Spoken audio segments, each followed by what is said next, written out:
Tantor Audio, a division of Recorded Books, presents Retracing the Iron Curtain, a 3,000-mile journey through the end and afterlife of the Cold War, by Timothy Phillips, narrated by Gerard Mccarthy. For Aunt and Benny, one better travelled than I, and one who is always at home. Each of us is more or less an egg. Each of us is a unique, irreplaceable soul enclosed in a fragile shell. This is true of me as it is true of each of you, and each of us, to a greater or lesser extent, is confronting a high, solid wall. Haruki Murakami, The Novelist in Wartime, Speech on Accepting the Jerusalem Prize, 2009. The other side was so close, and yet you knew nothing about it. How things looked on the other side of the water. It was closed off in every way imaginable. That's what's so odd, the fact that we went swimming in the same water. Recollection by an anonymous resident of Gotland, shared with At the Water's Edge, an exhibition of life in the Baltic during the Cold War organised by the Estonian Institute of Historical Memory in 2018. Author's note. Across Europe, the morning of 24th of February 2022 was one of those moments when the course of history suddenly seemed to change. Hundreds of millions of people woke to the news that Russia's president, Vladimir Putin, had instigated a full-scale war against his country's neighbour, Ukraine. Millions inside Ukraine were wrenched from their sleep by the literal impact of the first missiles. They've not slept easily since. Countless more beyond the country's borders felt the geopolitical shockwaves those detonations caused. As I write, we all continue to wonder what Putin's war will mean for the future peace of the world. The book you are about to read is an account of my journey along the entire route of the old Iron Curtain. As I travelled back in 2019, I found people frequently wanting to talk about the conflicts Russia had already caused in eastern Ukraine and about its illegal annexation of Crimea. Contrary to some recent reports, many experts and ordinary people knew then, before the massive escalation in hostilities, that Putin was a leader dangerously obsessed with power, with few, if any, limits on his behaviour, that he was a man fundamentally out of control. The debate about whether his particular acts of violence in 2022 were foreseeable will rage for decades, but what is already clear is that these events have special resonance for anyone who ever lived near the Iron Curtain. On my recent travels, I thought often about my own first trip to the former USSR, to the Ukrainian cities of Kiev, Zhytomyr, and Uzhhorod, back in 1995. I was still a schoolboy and it was an intense magical experience, but the Ukraine I was visiting, like much of Eastern Europe, was a place of chaos and distress.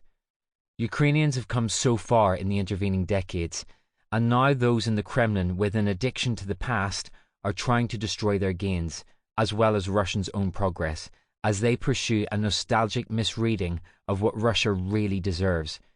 It is an abhorrent state of affairs. The pages that follow are not a blueprint for how to respond to naked aggression of this sort, or to the very real prospect of a new Iron Curtain, a new border of borders, being driven through our continent. But they do show in new detail how Europeans survived and eventually triumphed over the last great divide to sever them. I have been fortunate enough to become the custodian of many precious stories. Stories of hatred, fear and distrust, but also of courage, connection and activism. It is a privilege to share them with you. The Cold War had more than its fair share of moments of truth. Some of you will remember them at first hand and will recall how sometimes humanity failed to rise to the challenge. In Hungary in 1956, in Prague in 1968 and elsewhere. Fortunately, we can also recall times when people did find a way through, most notably in 1989, that year of dismantled concrete and torn down fences. I have no doubt we are living through another moment of truth. A moment when we all must find ways to rise to the challenge, for Ukraine's sake and also for our own. Timothy Phillips, London, July 2022. Preface. Mullafari, Republic of Ireland. If you live long enough, the borders change. Borders seem so immutable, so fixed. They really want us to believe that they are. But history tells a radically different story, especially the history of the last 100 years. Broken, breached, overrun and then reimposed, only to be erased once more, borders are as solid as cast iron, but as brittle as rust. They govern our lives. Often they ruin lives.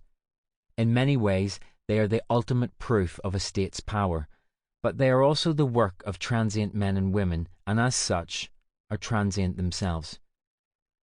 I first realised something of the meaning of borders when I was 6 years old.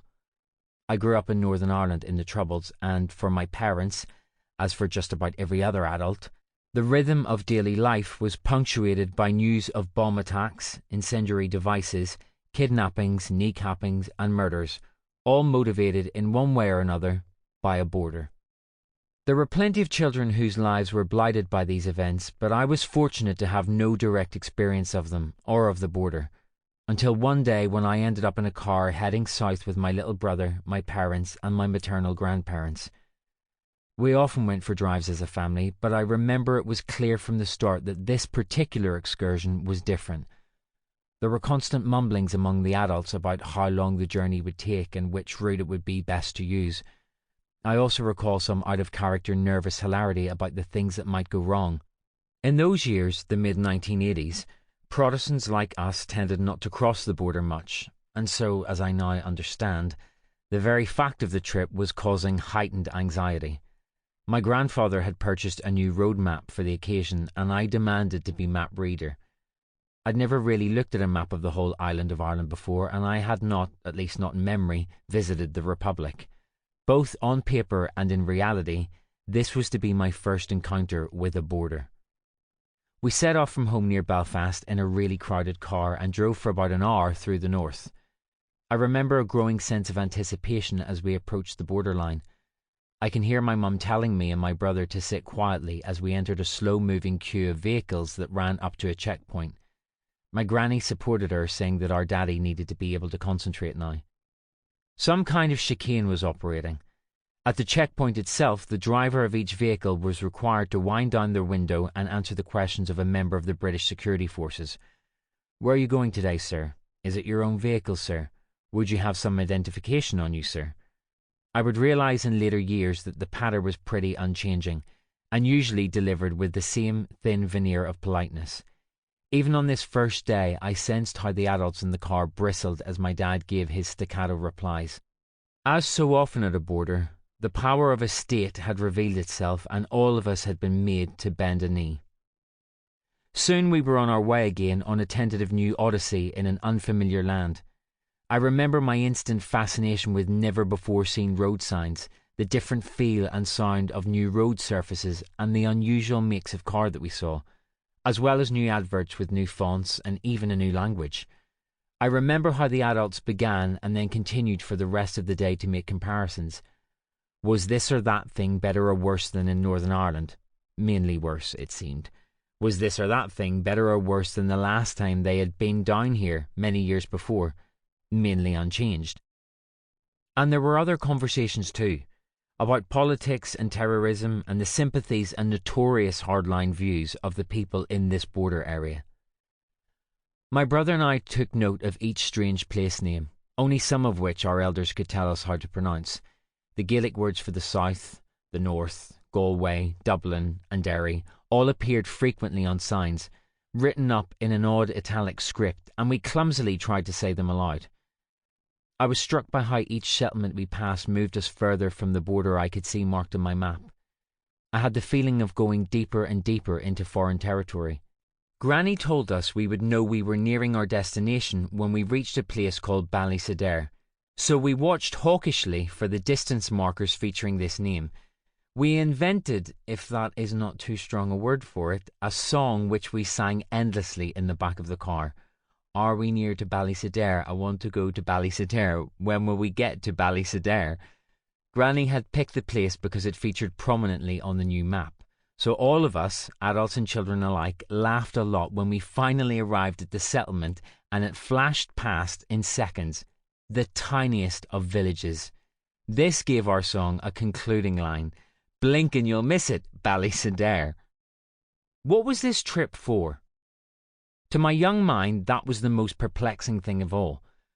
We were heading to a place where apparently my granny's family had lived and died many decades before. I simply did not understand how this could be. Why had they ended up in this foreign country? What had driven them here? How had they got on with the locals? How had they provided for themselves in this land where everything, roads, fields, mountains, houses, even little things like post boxes, was alien? The adults explained that the border had not always existed and that Ireland had actually been one country in the past. Granny's great-grandfather, my great-great-great-grandfather, Ben Ireland, and yes, that was his surname, had started out in life as a gamekeeper on an estate in County Antrim, inside what was now Northern Ireland. At some point in the 1890s or early 1900s, he had moved his family to County Mayo, where he had found better paying work on another estate. For Ben, the move did not entail crossing a border. Indeed, nobody at that time could have imagined a border existing. Ben's new employer, a Mr. Orme, was a good one. And although some of Ben's children later moved, including Granny's grandfather who came back north, Ben himself and his wife and unmarried children remained in Mayo for the rest of their lives. They lived long enough to witness a new country's difficult, violent birth, long enough to see Ireland divided, and their part of the United Kingdom turn into the Irish Free State and later the Irish Republic. On our day out, the ultimate destination was the Presbyterian churchyard at Mullafarry, where all these Irelands had been buried. It was a deserted place when we saw it, the church itself still functioning but only barely. The gravestone was easily located and bore the names of the people we had talked about in the car. My mum and grandfather took photographs while the rest of us walked around. Somehow we managed to get into the church. Perhaps doors were just left unlocked in that part of the world back then, or perhaps someone went to a neighbouring house for a key. There is a photograph of me standing in the pulpit, head barely visible, behind the lectern, pretending to preach. Afterwards, the journey acquired a kind of fairy tale quality for me. Whenever it came to mind, I would see our drive to Mayo from above, as if out of a helicopter or in a film. The old brown Mazda making its way down ever narrower country roads. And simultaneously, I would see Ben Ireland and his family, good people in old-time clothing, moving round the same countryside, living in their farmhouses, helping each other in the fields, walking to church on Sundays, gathered by firesides to play music. But these simple, idyllic scenes were always undercut in my imagination by the dramatic tension of the border, because it was the border that had struck me most forcefully that day. As with any 6-year-old, what I had taken from the trip were really just snippets and fragments, but they were no less vivid for that. The border as a place of control and interrogation. The border that had made the adults in my life worried and momentarily vulnerable. The people living on the other side of that line, a kind of parallel universe or a different civilization, perhaps even a dangerous one. The mix of relief and regret on getting back to our own side that evening, back to the familiar. And although I had learned that this border was not at all old, I had also taken away a strong impression that it would exist permanently into the future. This book is not about the Irish border. It is about a different, much bigger system of frontiers that marked and caused division throughout the whole of Europe for most of the second half of the 20th century. Mullafarry is where I chose to begin because that early encounter with the border near home was the starting point for my understanding of borders everywhere, and consequently for this journey along the Iron Curtain. The day trip to Mayo had a powerful and lasting effect on the child that was me. And I can now see that many of the sensations I experienced back then are typical of children's responses to frontiers and contested spaces more generally. On my recent travels for this book, I have met people who also recalled being shocked by the sudden humbling of their parents at tense crossing points, who felt bewildered by the cultural differences of countries lying just a few kilometres from their front door, and who were amazed to learn that they had relatives living in those countries. If you live long enough, the borders change. They changed for the island of Ireland in the late 1990s. The frontier there had looked set to go on causing bloodshed indefinitely, but instead softened and for some even started to fade from view. For the lands of the Iron Curtain, That border had once seemed as permanent and rigidly unbreakable as any that had ever existed. During the mid-1980s, even the most knowledgeable experts did not foresee its obliteration just a short time later, yet that was exactly what happened between 1989 and 1991, sensationally and wonderfully. During most of the years following, the continent's story was one of borders getting ever more open, ever more intangible, and ever less meaningful. But we can now see that we have slipped into a new period right across the continent when borders are once again becoming more definite, more contested, and more dangerous. COVID-19 left most of us temporarily unable to leave our own countries, and even our own towns and homes. But it is abundantly clear that the pandemic cannot be blamed for what is really a much broader return of division. Already for several years before 2020, some politicians and many ordinary people had been rediscovering their love of national boundaries and nationalism, and hankering after the secure feeling that borders can bring. Some have long harboured the view that their countries had the wrong borders. Now a few are willing to contemplate naked aggression to fix the error. The rhetoric and not a little of the reality of the Cold War have resurfaced in Europe. First, checkpoints, chicanes, and fences went up again, and not just in the landscape, but in hearts and minds as well. Then, tragically, troops and heavy artillery were threatening to redraw Europe's borders by force. My journey along the route of the Iron Curtain took me from the meeting point of Norway and Russia high in the Arctic Circle to the border of Turkey and Azerbaijan almost 5,000 kilometres to the south.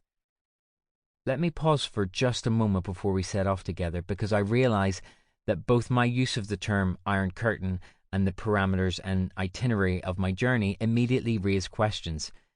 Allow me to say a few things straight away to clarify my approach in the rest of this book and the definitions I've worked with. The Iron Curtain must be a strong contender for the most successful metaphor ever coined. A phrase first employed to describe the burgeoning East-West division of Europe in the 1940s. It has stuck with us ever since, entering into common parlance all across the world. The Iron Curtain, or Eisner Vorhang, Železný zánaves, or Rideau de Fer, was already a settled term by the late 1940s, remaining so until the late 1980s. A perfect descriptor for a fact on the ground about which seemingly little could be done, and indeed one that served as the basic organising principle for most global politics, military strategy, and much of economic and cultural life. The phrase stayed with us into the 21st century because we continue to live with the consequences of the Cold War, but also because it is such convenient shorthand for any intensifying standoff between neighbouring states. My mental image of the Iron Curtain, perhaps like yours, has its origins in Winston Churchill's famous usage in his March 1946 speech at Fulton, Missouri. Churchill talked of an Iron Curtain having descended across the continent, locking all the capitals of the ancient states of Central and Eastern Europe into a Soviet sphere. He said that curtain extended from Stettin in the Baltic to Trieste in the Adriatic. I remember learning that quotation off by heart from my A-levels and, like many history students, deploying it in every essay and exam I could.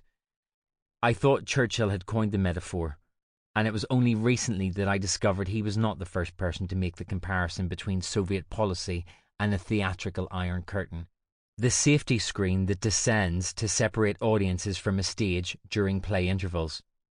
Others, including Nazi propaganda chief Joseph Goebbels, had got there before him, but Churchill's speech would always be the decisive reference. I first had the idea of travelling the route of the Iron Curtain in order to see what remained of it back in the late 1990s. My interest in Europe's East-West divide developed steadily from the age of 12 at school and then university. I happened to go to one of the only schools in Northern Ireland that taught Russian, and had my first Russian lesson at the start of September 1990, less than a year after the Berlin Wall fell and when the Soviet Union still existed. All our Russian textbooks dated from the Soviet period and referred constantly to the USSR's friendly relations with other socialist countries and the achievements and benefits of the Soviet system. Each week we watched excerpts from a 1980 BBC television series Russian language and people. In my Russian lessons, it was as if the Iron Curtain had never gone away. A little later, when I went to Eastern Europe on holiday and for research, I witnessed the great changes that had happened since the Cold War's end, but even so, always felt that the old divisions were more alive and more relevant than most people wanted to admit. The communist system had been dismantled in the early 1990s, but lots of citizens spent the first decade without it, just trying to keep their heads above water. Understandably, many ended up questioning whether life really was better in this new world. Vestiges of socialism were everywhere, along with old elites struggling to reinvent themselves. Years after the borders opened, there were always plenty of places where one could feel instantly catapulted back into the Eastern Bloc. For a long time, I did nothing with my idea of making a trip along the Iron Curtain. I was busy with other projects, and besides, from the early 2000s on, the Iron Curtain itself really did seem a bit less important as a way to understand Europe's present. Eastern European countries were joining NATO and the EU en masse, apparently consigning old divisions to history, and a new ideological conflict, the War on Terror, was dominating global politics.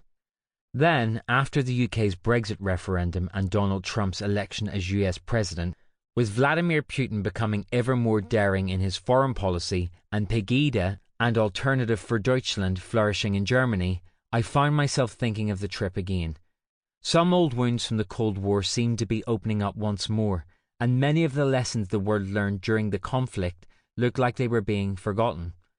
The trip, I now imagined, still involved searching for the Iron Curtain's physical remains, but it also included getting to know and spending time with the ordinary people who lived in these borderlands, hearing their memories of the Cold War and about their lives since, and their views of Europe today. Already by 2016, this seemed like a worthwhile idea, but it has only come to feel more relevant as the years have passed. Those living closest to the Iron Curtain had a unique experience of the ideological hostility that marked and marred the second half of the 20th century. In some cases, they now find themselves back on that front line. I sensed that the old frontier zone would be a good place to take the temperature of Europe today, in a context that explicitly connected the present with the past. So, why is this not a book about a journey from Stettin to Trieste, as Churchill's famous quote might suggest? It is true that there was never an officially agreed northern or southern limit to the Iron Curtain, yet even in 1946 Stettin and Trieste were somewhat idiosyncratic start and end points for Churchill to choose. He himself knew that the continent's ideological division extended far to the north and south of each place, while the newly Polish city of Stettin, or Szczecin as it became known, was a particularly odd call. One could only claim it was on the Iron Curtain if one ignored the Soviet occupation of the eastern part of Germany, but in reality the USSR had no intention of giving up its German territory, which went on to become the GDR, the German Democratic Republic, or Deutsche Demokratische Republik, DDR. Churchill, no doubt, would not have wanted to admit publicly in 1946 that East Germany's fate already looked sealed. In order to include all the places on the continent that experienced the East-West divide as a physical reality, I decided to base my route on the European boundaries of NATO and the Warsaw Pact, the two great military alliances that dominated Cold War hostilities. Although NATO was not formed until 1949, and the Warsaw Pact only in 1955, these coordinates give a better guide to the full extent of the Iron Curtain, and have allowed me to include important places that Churchill left out. The northernmost point on my Iron Curtain is a spot called Grenze Jakobselv, on the freezing Barents Sea, while the southernmost point, Sidarak, was the last meeting place of Turkey and the USSR, and is now the only border crossing between Turkey and Azerbaijan. Significantly, this route takes the traveller to the former USSR itself and also to the Danish island of Bornholm, which was actually still occupied by Red Army troops at the time of Churchill's speech, as well as communist Albania and capitalist Greece. Instead of Szczecin, My Iron Curtain reference point on the German Baltic coast was just to the east of Lübeck. To write this book, I travelled from Grenze Jakobselv to Sidarak using every conventional mode of public transport as well as cars, bicycles and my own feet. I completed over 1,500 kilometres of the trip on foot. I made multiple trips to some locations after discovering new information about them or in order to speak to new people, in addition to visits I had already paid to some places like Bratislava and Budapest earlier in life. But the principal reason for undertaking the project was always to get a sense of the Iron Curtain in its totality, and so the centrepiece of the research is a single journey that I made along the entire route during several months in 2019, from Grenze Jakobselv at -5 degrees centigrade all the way to Sidarak at 41 degrees centigrade. It is this trip that gives the book its structure, my attempt to convey Europe's Great Divide in all its vastness and variety. The stories that follow are not told in chronological order, though I have attempted to be clear throughout about when specific events took place and also about how local incidents connect with wider international events. In the course of my travels, I realised with new clarity how the human mind works to keep track of different eras and stories, and indeed, how natural it is for us to do this. Making sense of a palimpsest of memories and impressions is a hallmark of both our individual and our collective experience. Anyone with a love of history and culture knows well the feeling of walking through a city on holiday, learning of its Gothic cathedral one minute and its Roman amphitheatre the next, before seeing its collection of Impressionist art. The reader will, I think, encounter something similar here, except that all the discrete fragments relate in some way to the Cold War or its aftermath. What follows then is the story of how the continent of Europe gained and lost an Iron Curtain, and of how it learned but then seemingly forgot important lessons about openness and liberty. It is the story of my journey along that infamous curtain's route, including, of course, the Berlin Wall, and of my conversations with the people who live beside it and whose lives have been dominated by it. When the fact of new divisions leaves us speechless, we should use the silence to listen to the past. Part 1. The North. 1. Oslo, Norway. My first destination after leaving home in London was Oslo, where I arrived on a piercingly bright April day to find Norwegians having their lunch in parks and walking around in shirt sleeves and sunglasses. Oslo, it must be said, played no special role in the Cold War, certainly no more so than a dozen other capitals around Europe, but I had to spend a single day and night there as the quickest way to get to the part of the Arctic that was once the top of the old Iron Curtain. Oslo also makes it into the book because of a couple of experiences during my 24 hours in the city, each of which added unexpected perspective to the journey ahead. Norway's capital is a place famed for its style and understated wealth. Walking through its streets, one is constantly aware of both. Everywhere there are people wearing the latest headphones, or holding the newest phone, or riding an eccentrically fashionable bike. Here is a kindergarten built by a world-leading architect. Over there, some social housing from the 1960s or 1970s that might be a slum elsewhere, but in Norway looks as good as new. A particularly distinctive symbol of the city's approach to opulence is the modernist Rådhus, the city hall designed between the 1930s and the 1950s. I found myself in front of it while still weighed down by luggage because I had not been able to check into my hotel.